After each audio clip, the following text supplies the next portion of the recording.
All right, hi everyone, welcome back. I'm going to start today out with talking a little bit about the IEM Global Challenge. As you can see, this is just a standard kind of 18 tournament.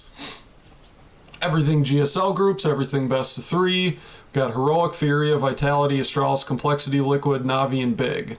I'm going to do this a little bit differently today. We're going to take a look at these teams in a tier list where I'm basically going to rate how likely I think they are to do in the tournament based on this tiered ranking.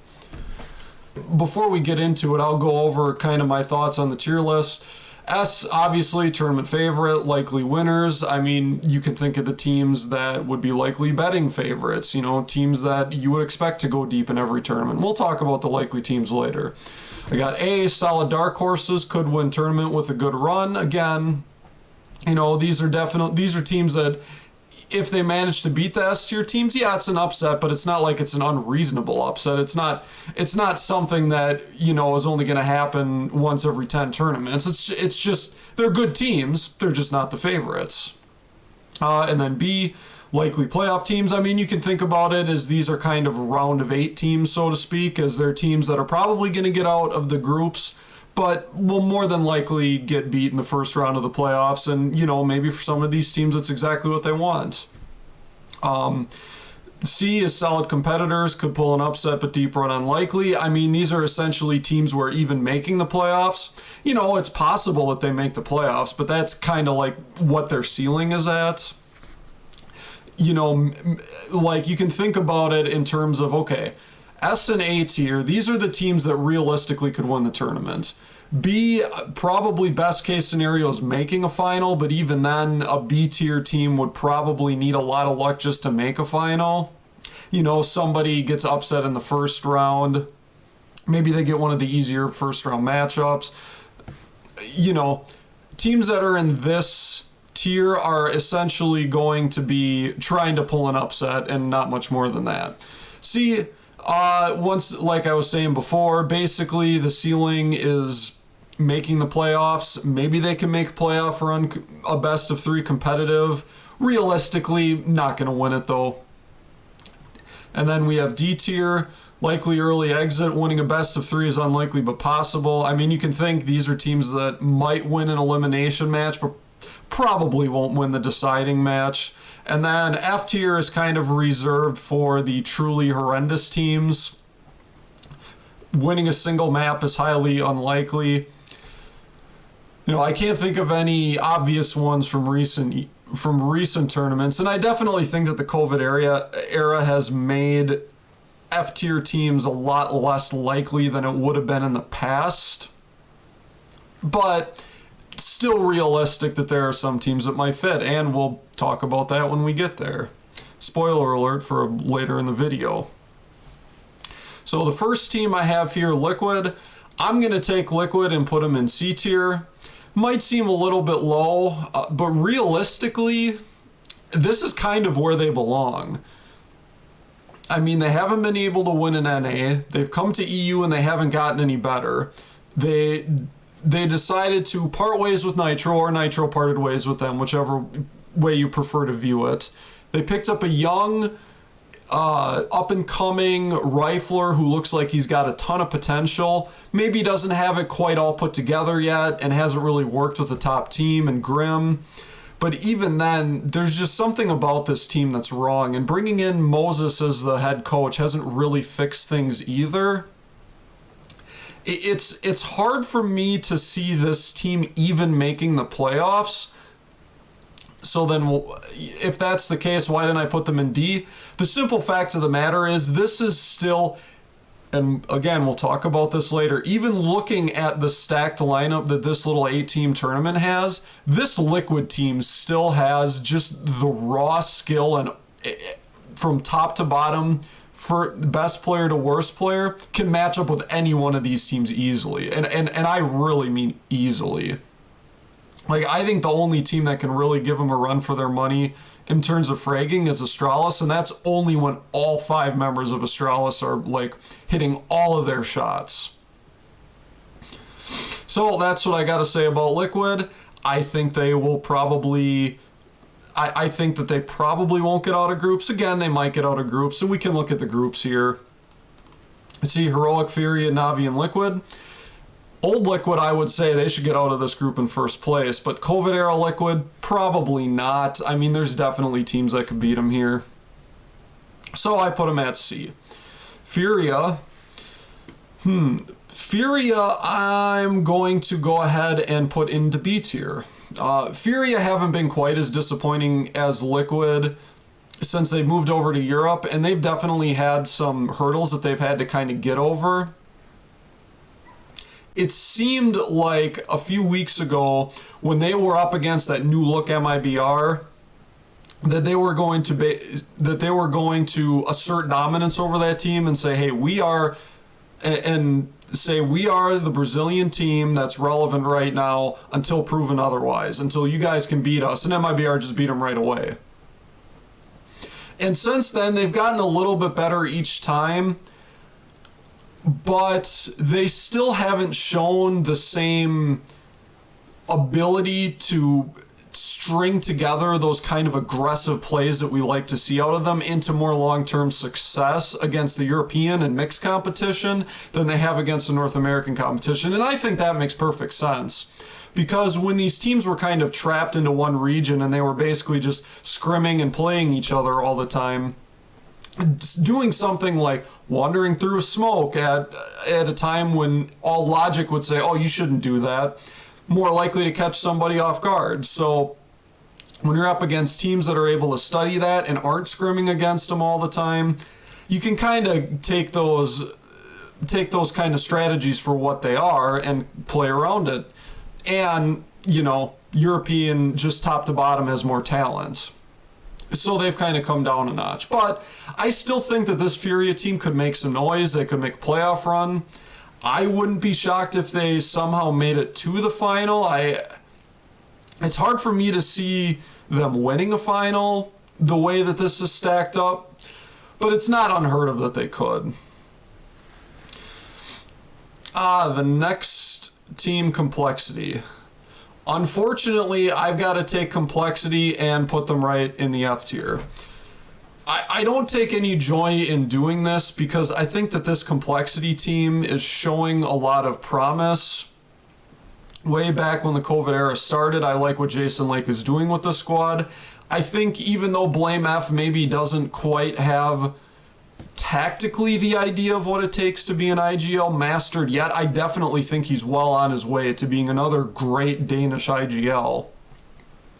Problem with this team is they were already kind of on a downward spiral before it was announced that Poison wasn't going to be in this tournament. And unless I hear something in between today and tomorrow, they're probably going to have to play with their coach. And I mean, yikes, I don't even know what to say. Their map pool was already kind of in tatters before they had to play with the stand-in. I mean, maybe the stand-in means that they can pull a map upset, but even them pulling an upset on a single map seems very unlikely because the level of competition at this tournament is quite high.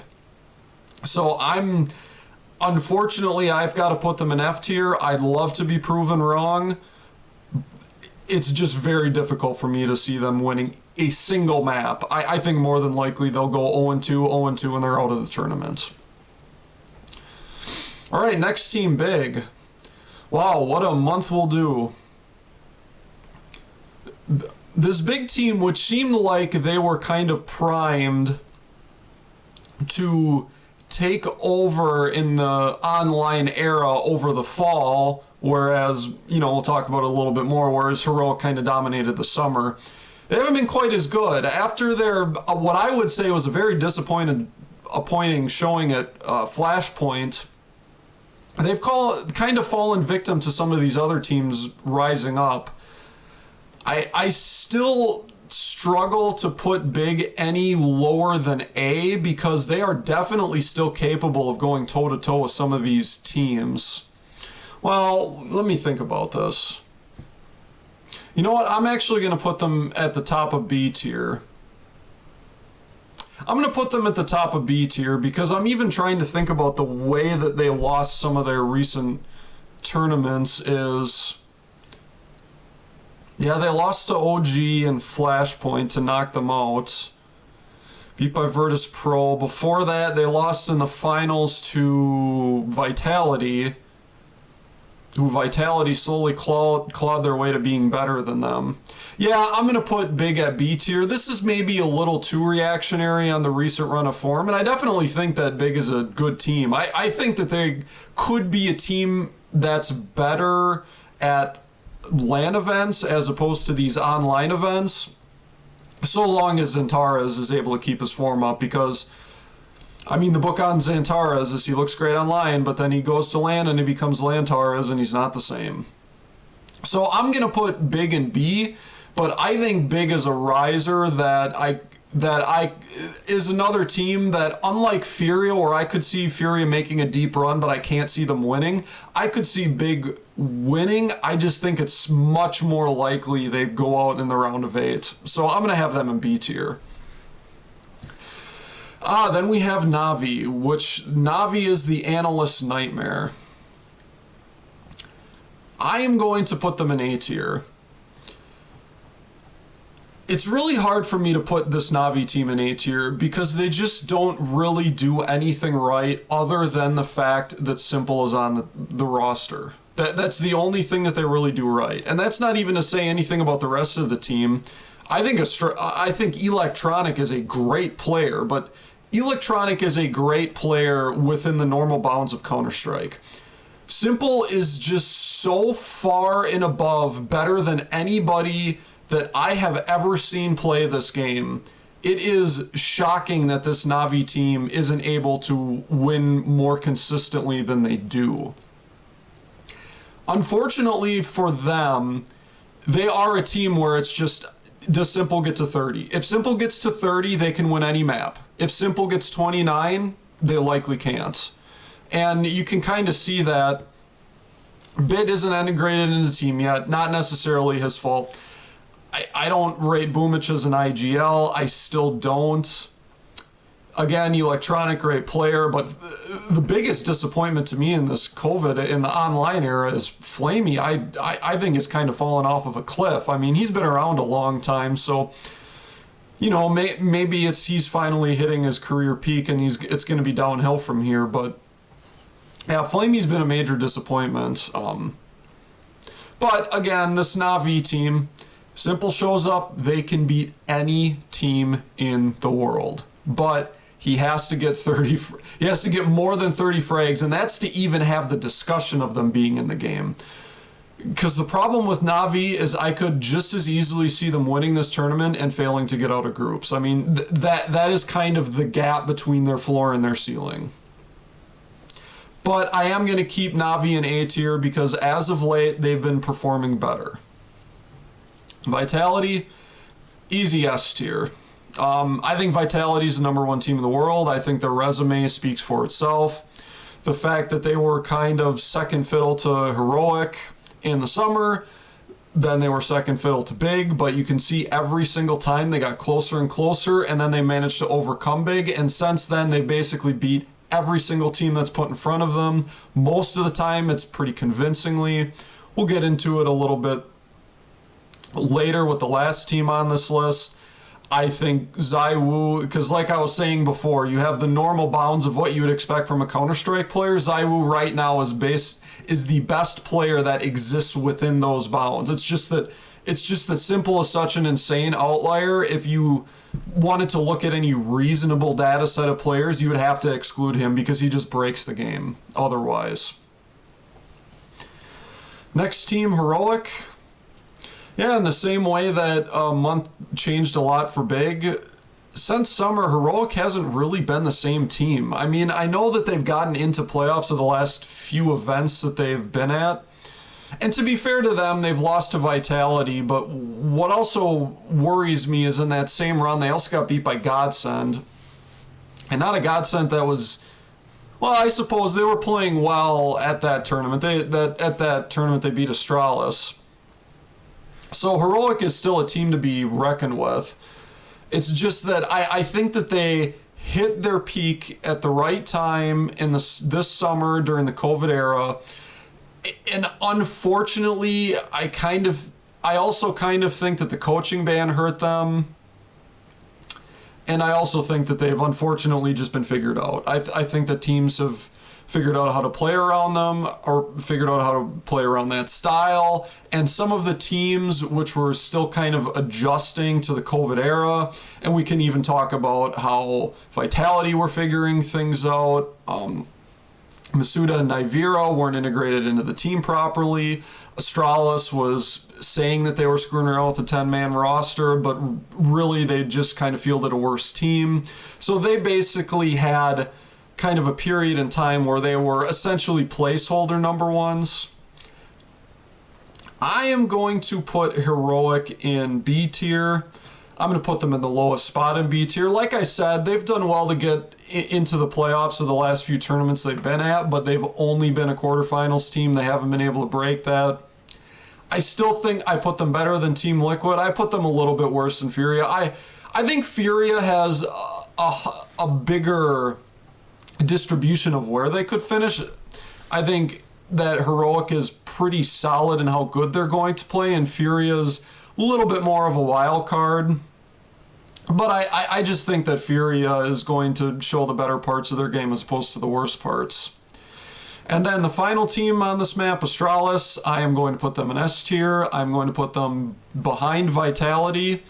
I think that Astralis is looking really good, but they're looking like very good Astralis, but they're not looking like great Astralis. And I think it's because the online era has essentially allowed a lot of other teams to kind of take away some of the advantages that they have. And I also think that Glaive is slowly getting reintegrated into being an IGL. They're still screwing around with Bubsky. They're still working on their map pool. And that's a factor that I think could play into this tournament too, is that the more time Glaive gets working with Bubsky, getting back onto these maps that they used to be gods at, I think Astralis is going to get better and better. I could see Astralis beating Vitality in this tournament. I know that they lost to Vitality at the last tournament. The reason I say that is because I think Astralis, like I said before, very good but not great Astralis. I think Astralis is still on the way up. And what I'm afraid of for Vitality is I'm afraid that they're either at their peak or close to it. So essentially, you got Vitality going along here, and then Astralis is kind of coming in like this, and this could be the tournament where Astralis passed them, because I still think man for man could still be the best team in the world, and they might be the best team in the world when we go back to LAN. But until then, I have them still S tier, but very slightly behind Vitality. So that's what I think about where these teams are heading into the IEM Global Challenge. This is what I think. I think the final, if we get lucky, is going to be Vitality versus Astralis, because as we can see here, these two teams will be battling to get out of Group A, which would almost be a good thing, because that would almost guarantee that if they both get out, that they play each other in the final, which is essentially what I want to see, because I think they're the two best teams in the world. But anyway, those are my thoughts. You can feel free to throw a like, comment, and subscribe to the video if you like this. I'm hoping to do more content in the future. I mean, really, I'm just trying to do stuff that I like to do, and when it comes to discussing teams like this in tournaments, I really enjoy doing this, so I hope to do more in the future.